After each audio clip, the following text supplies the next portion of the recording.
Bonjour, je m'appelle Nelly, bienvenue sur ma chaîne YouTube qui s'appelle Cato Talks. C'est une chaîne dédiée aux jeunes catholiques qui cherchent à promouvoir ou se fortifier dans leur foi catholique. C'est une chaîne où on va se retrouver, qu'on apprendra plus sur la foi catholique, les différentes prières et créer une communauté où les jeunes catholiques peuvent se retrouver, se sentir confortables. Et sur cette première vidéo, je vais vous parler de comment je suis arrivée ici, mon cheminement avec Jésus et pourquoi la foi catholique.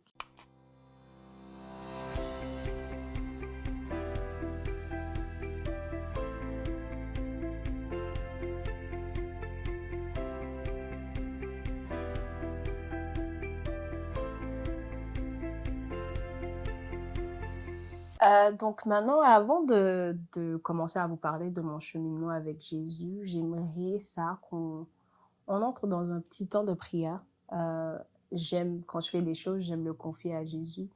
Je veux qu'on entre dans un petit moment de prière, juste inviter l'Esprit Saint pour qu'il nous édifie, qu'il nous guide, qu'il nous éclaire. Donc, on va dire au nom du Père et du Fils et du Saint-Esprit. Amen. Père éternel, nous voulons venir en toi aujourd'hui te dire merci. Merci pour notre journée. Merci pour tout ce que tu nous as permis d'accomplir. Merci de nous avoir guidés, de nous avoir accompagnés. Nous appelons ton esprit en ce moment qui nous édifie, que cette vidéo touche ces jeunes qui te cherchent, ces jeunes qui veulent être en foi avec toi, ces jeunes qui veulent te servir, Seigneur. Donc nous appelons ton Esprit Saint qui dispose nos cœurs à recevoir la parole que tu as pour chacun de nous et que ton esprit prenne le contrôle de cette atmosphère et qu'il me guide moi, qui parle à travers moi et que ces jeunes qui sont en train de m'écouter soient édifiés et te cherchent davantage. Amen. Au nom du Père et du Fils et du Saint-Esprit. Amen. Donc, je vais vous parler un peu de moi, de mon cheminement avec Jésus. Bon, j'ai mon iPad, j'ai pris beaucoup de notes. C'est pour que je ne me perde pas et que je puisse partager ce que je peux. En fait, moi, je suis née, grandie catholique. Donc, c'est-à-dire que mes parents sont catholiques, mes grands-parents étaient catholiques, en fait, je pense même que mes arrière étaient catholiques. Donc, c'est tout ce que je connais. Jésus, c'est quelqu'un avec qui j'ai grandi. Mais ce n'était pas quelqu'un que je dirais que j'ai fondé une relation avec. Donc, c'est-à-dire que on priait à la maison, tout le monde priait. C'est le genre que, bon, quand tu grandis dans une famille religieuse ou particulièrement africaine, le matin, on prie. Que tu veuilles ou pas, tu vas te lever pour prier. Surtout si tu allais peut-être en vacances chez tes grands-parents. Ma grand-mère s'est servée à 5h30. Tout le monde se levait à 5h30 pour prier. Donc, c'était que pour moi, il était présent, il était là. C'était devenu comme un devoir de prier. C'était pas une option en fait. Donc, c'est comme ça un peu, pour faire court, c'était un peu comme ça comment j'ai grandi mon enfance. Faut voir que l'une de mes grand-mères, ma grand-mère paternelle, elle donnait la catéchèse. Donc, c'est-à-dire qu'en fait, vous voyez vraiment que ma famille, elle était vraiment dans Jésus. Elle était vraiment dans Jésus, elle était vraiment catholique. Donc, j'ai fait tous mes sacrements, mon baptême, ma première communion, ma confirmation. Je dirais que je dirais qu'il y a quelques années que j'ai commencé véritablement mon cheminement avec Jésus, où je ne voulais pas que ça devienne une routine, aller à l'église parce que c'est ce qu'on fait, parce que c'est un devoir, c'est parce qu'on a grandi comme ça, mais c'était que je voulais connaître Jésus pour moi-même. Je voulais connaître c'est quoi cette relation. Est-ce que je crois en Jésus parce que mes parents m'ont dit, ou je crois en Jésus parce que moi-même j'ai fait l'expérience avec lui, tu vois. Donc vous voyez, donc pour moi c'était que il fallait que je me lance dans dans ce processus, dans ce cheminement. Donc, il y a quelques années, je dirais que j'ai fait une expérience. Je pense que je vais le partager un peu plus tard, l'expérience même, si l'Esprit Saint me le donne. Mais j'ai fait une expérience où, en fait, j'ai découvert l'amour véritable de Jésus. C'est là où je dirais que cette expérience m'a transformée de l'intérieur. Ça m'a fait voir que Dieu, il n'est pas juste le Dieu de la Bible, il n'est pas juste le Dieu de l'Ancien Testament, mais que Jésus, il est vraiment venu pour moi, il est vraiment venu pour nous, il est vraiment venu pour nous sauver, pour nous changer et pour, en fait, nous montrer que le Seigneur est miséricordieux. Et c'est là, en fait, que tout a déclenché. En fait, tout a bouleversé. C'était que je voulais en savoir plus de Jésus. Je voulais lire quelque chose que le monde autour de moi, c'est que j'adore parler de Dieu. J'adore parler de Dieu, j'adore parler de Jésus. Tout, en fait, c'est mon passe-temps préféré, parler de Jésus. Et pas seulement parce que je veux partager ce que j'expérimente, mais c'est de parler avec d'autres personnes de Jésus, leur compréhension, leur cheminement. J'aime parler avec d'autres personnes et comprendre, même ceux qui croient pas en Jésus, j'aime parler avec eux pour voir pourquoi ils croient pas. C'est pas nécessairement pour les évangéliser, mais c'est pour comprendre. Et cela m'a approfondi pour moi. Et donc, je suis entrée dans ce cheminement et je cherchais des catholiques sur Internet parce que je voulais approfondir ma foi. Je cherchais des personnes qui allaient m'aider. Je cherchais des gens qui allaient comme m'aider dans mon cheminement. Et je trouvais beaucoup des vidéos sur chrétiennes. Si c'est ça, il y en a beaucoup de vidéos chrétiennes sur Internet. Il y a beaucoup de pasteurs, il y en a beaucoup. Mais je trouvais pas des personnes catholiques. Mais je pense que maintenant, avec TikTok, il y a des prêtres maintenant qui sont un peu plus dans, dans les médias, les réseaux sociaux et tout, mais il y en avait pas il y a quelques années.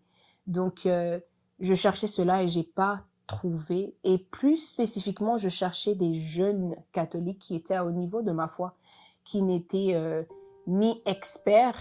Genre, je voulais des gens qui sont experts, mais aussi des gens qui débutaient dans leur foi. Parce que faut comprendre que quand on commence dans la foi, parfois on se sent un peu intimidé parce qu'on voit que on se compare aux autres, genre telle personne est à tel niveau spirituel, moi je ne le suis pas, ça veut dire sûrement que moi je prie mal ou euh, normalement ou moi je prie pas bien ou je n'entends pas de Dieu ou quoi que ce soit. Mais ce qu'il faut savoir, c'est que la comparaison, c'est le plan de l'ennemi, en fait. Parce qu'en fait, il veut te pousser à tellement perdre euh, la vision ou tellement te décourager qu'il mettra des petits... Ce qui fait que l'ennemi comprend, il lit pas nos pensées, mais il va comprendre, il va étudier ton comportement. Donc, si tu es une personne peut-être tu es anxieuse, une personne euh, qui est un peu, qui se compare beaucoup naturellement, il va commencer à planter ces petites graines dans toi.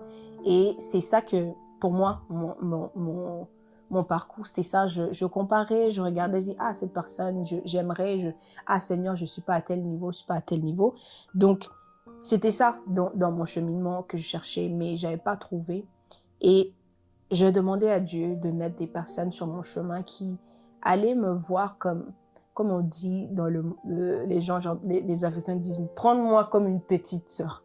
Donc, je voulais que quelqu'un me prenne sous ses bras, on dit, et cheminer avec moi. Et je continuais, je mettais ça beaucoup dans mes prières, je demandais au Seigneur de me montrer. Et c'est quand j'ai fait l'expérience des JMJ l'année dernière que je dirais, mon cheminement, ça a commencé il y a 3 ans et demi. Euh, mais j'ai fait l'expérience des JMJ l'année dernière. Et c'est là vraiment que je dirais que le Seigneur a répondu à mes prières. Les JMJ sont Journée mondiale des jeunes. Donc, c'est quelque chose que le pape a institué, où les jeunes se rencontrent chaque 4 ans dans un pays qu'ils choisissent. L'année dernière, c'était à Lisbonne. donc la JMJ 2023. Et la prochaine, ça sera en Corée du Sud, en 2027. Mais bon, l'année dernière, j'ai fait cette expérience-là et c'était ma première fois de participer au JMJ. Et il faut voir que je savais pas c'était quoi les JMJ. Donc, à la paroisse, quand on a parlé de ça, je voyais que je ressentais beaucoup que le Seigneur me mettait ça dans le cœur d'y participer, mais c'est comme, je sais même pas c'est quoi, en fait. Où est-ce que je vais me lancer? Et faut voir que quand je suis partie au JMJ, j'avais toujours pas idée à quoi m'attendre.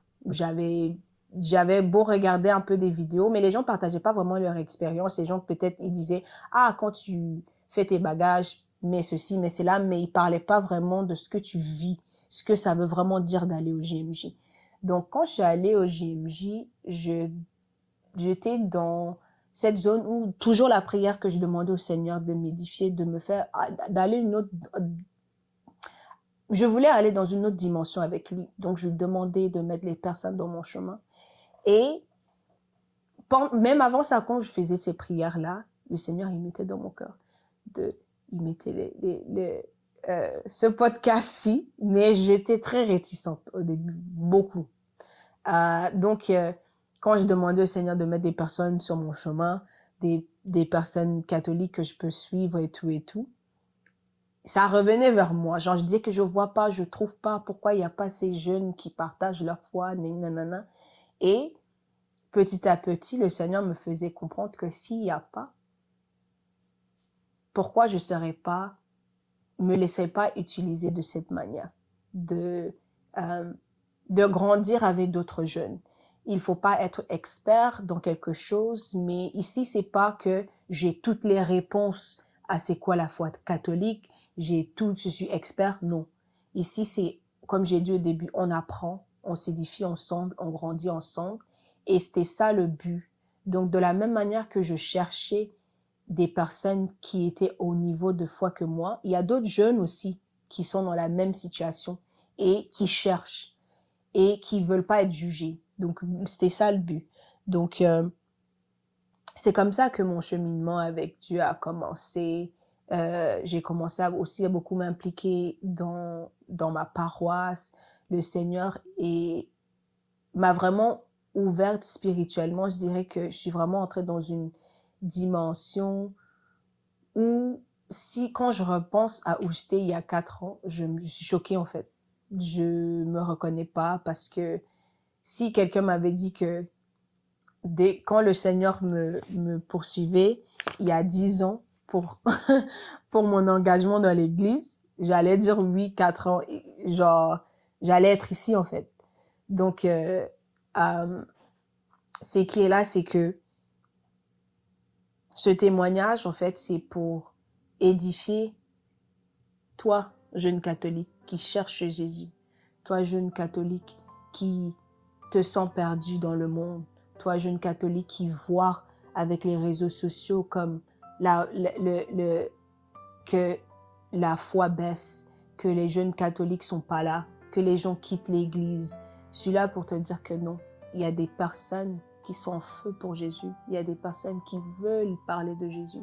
Et même si tu es à un niveau où tu doutes de ta foi, où tu cherches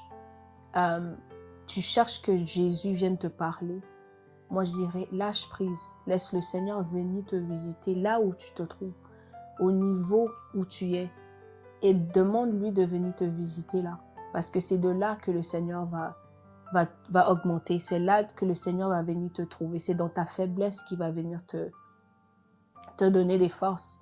Et la preuve, aujourd'hui même, quand on parle de lâcher prise, aujourd'hui même, pour faire cette vidéo, en fait, j'ai parlé que ça fait des années que le Seigneur me montre et je suis réticente. Aujourd'hui que j'ai décidé que je vais faire la vidéo, je me suis réveillée vraiment, je dirais pas bien en termes que le syndrome d'imposteur est venu. Je me sentais comme, je suis pas prête, c'est pas ça, genre, je suis pas expert, mais pourquoi moi, Seigneur, pourquoi? En fait, tu te questionnes, mais tu comprends que avec les personnes qui m'entourent, vraiment, ma petite sœur, mon amie, en fait, quand les gens te couvrent, quand les gens voient ton potentiel, quand les gens connaissent l'appel qui est sur ta vie, ils savent te montrer. C'est pas nécessairement que tu crois pas en toi, mais ils savent te rappeler pourquoi tu as commencé, le pourquoi. Le pourquoi est important dans n'importe quelle situation, pas seulement dans un podcast, mais quand tu commences quelque chose, le pourquoi est important. C'est ça qui te garde motivé. Et quand tu mets le Seigneur au centre de quelque chose, quand il t'a appelé pour faire quelque chose, il va le faire au-delà de ce que tu penses. Je sais pas qui cette vidéo va toucher, même si elle touche une personne, je sais que cette personne est destinée à m'écouter, est destinée à entendre la parole que je vais partager aujourd'hui. Parce que le Seigneur, il nous connaît, il nous appelle par nous. Et c'est pour ça que moi, aujourd'hui, je me laisse guider. Peu importe où ce podcast va partir, peu importe le nombre de personnes qui touchent, le Seigneur, il connaît déjà la finalité. Quand tu dis oui à Dieu, tu lui donnes, en fait, quand tu dis oui à Dieu, tu lui donnes. Tu peux te bagarrer. Moi, j'ai bagarré avec l'Esprit Saint. Il n'est pas le camarade de quelqu'un. Ça, il peut vous dire, Esprit Saint, il n'est pas le camarade de quelqu'un. Donc, c'est ça. Moi, c'est ça mon petit parcours en quelques lignes. Mais dans les prochaines vidéos, vous allez apprendre plus de moi, plus de ma foi. Et on va cheminer ensemble sur le chemin, sur ce pèlerinage qu'on a sur Terre. Bon, merci tout le monde d'avoir écouté ma vidéo, d'avoir écouté mon témoignage. Merci d'avoir pris le temps. N'hésitez pas de liker, commenter. Moi, j'aimerais entendre votre parcours. Partagez en commentaire c'est quoi votre cheminement, où vous êtes avec votre foi. Et partagez avec vos amis, votre famille. Et si vous avez des questions à me poser, n'hésitez pas. Merci beaucoup et à la prochaine vidéo sur Kato Talk.